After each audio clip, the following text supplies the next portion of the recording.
कहानी है हरियाणा की। इसमें एक लड़की होती है जो एक लड़के को बोलती है कि मैं आपसे दोस्ती करना चाहती हूँ। उस दोस्ती करने के एवज में उस लड़के को ये फंसा लेती है अपने जाल में। और जाल क्या था, असल में एक गिरोह की लड़की होती है जिसकी उम्र लगभग 14 साल है। और ये उस गिरोह के माध्यम से उस लड़के को एक होटल में बुलाती है। होटल भी इन्हीं के गिरोह के किसी आदमी का होता है। जब ये लड़का उस होटल पर आ जाता है उस लड़की के साथ, तो ये दोनों एक रूम में जाते हैं। उस रूम में जाने के बाद ये लड़की अंदर उस लड़के से डिमांड करती है कि आप मुझे एक मोबाइल फोन और 50,000 रुपए तुरंत अभी मंगवा कर दो। लड़का हड़बड़ी में बाहर आ जाता है। लगभग 10 मिनट का अंतराल होता है जो सीसीटीवी फुटेज पुलिस ने एक्वायर की है उस होटल रूम से। तो ये लगभग 10 मिनट के अंतराल के बाद ये लड़का बाहर भाग कर आ जाता है। और पता चलता है उसको शाम को कि वह लड़की अपनी मां के साथ मिलकर पुलिस स्टेशन गई थी। उस पुलिस स्टेशन में इन्होंने उस लड़के के खिलाफ एफआईआर दर्ज करवा दी है। अब ये लड़का बहुत परेशान हताश हो जाता है और लगभग घर से भाग करके गुड़गांव पहुंच जाता है। ये हरियाणा का केस है। उस गुड़गांव पहुंचने के अंतराल में लगभग 3 से 4 दिन बीत जाते हैं। और उसके बाद जो इसकी माता है, जो इस लड़की की माता जी हैं, वो इस लड़के के लिए वहां पर भी एक जाल बिछवा कर रखती हैं, जो कि गुड़गांव में वो इंटीमेशन देते हैं कि लड़का कहां पर है।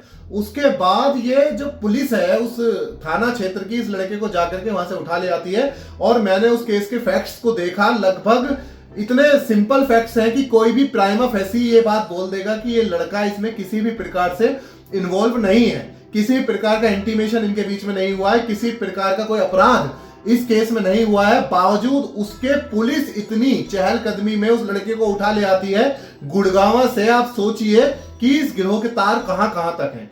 उसके बाद जब इस लड़के से मेरी मीटिंग होती है तो मुझे पता चलता है कि ये लड़की जो है इसने दोस्ती के लिए एक और लड़की का सहारा लिया था। उस लड़की ने इसको इस लड़के से इंट्रोड्यूस करवाया था और ड्यू प्रोसीजर के तहत इन लोगों ने इस लड़के को फंसाने का काम किया। अब इसके बाद इस लड़की की मां की तरफ से इस लड़के के भाई को फोन आता है और उस फोन पर ये बोलती है कि अगर आपको समझौता करना है तो आप फलाना लोकेशन पर आ जाइए। जब ये लोग वहां जाते हैं और बातें होती हैं इनके बीच में, तो पता चलता है कि लड़की की मां लगभग 20 लाख रुपए की डिमांड कर रही है इनसे।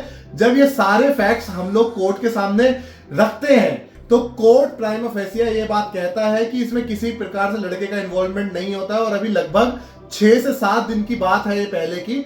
उसके बाद तुरंत ही उस लड़के की बेल हो जाती है हाई कोर्ट से, क्योंकि इसमें डिस्ट्रिक्ट कोर्ट उसकी बेल को रद्द कर देता है। तो बेल डिस्ट्रिक्ट कोर्ट से नहीं होती है, उसकी बेल सीधा हाई कोर्ट हम लोगों को जाना पड़ता है, चंडीगढ़ हाई कोर्ट। तो वहां से उसकी बेल हो जाती है।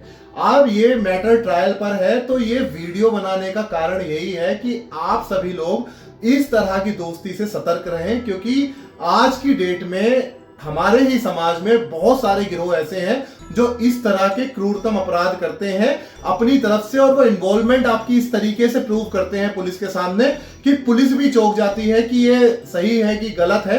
लेकिन कहीं ना कहीं सच सामने आता है और इसी जगह पर वकीलों का काम आता है। और वकील अपना जब पक्ष रखते हैं तब आपको कहीं ना कहीं इस प्रकार से इन मैटर्स के अंदर आपको रिलीफ मिलता है।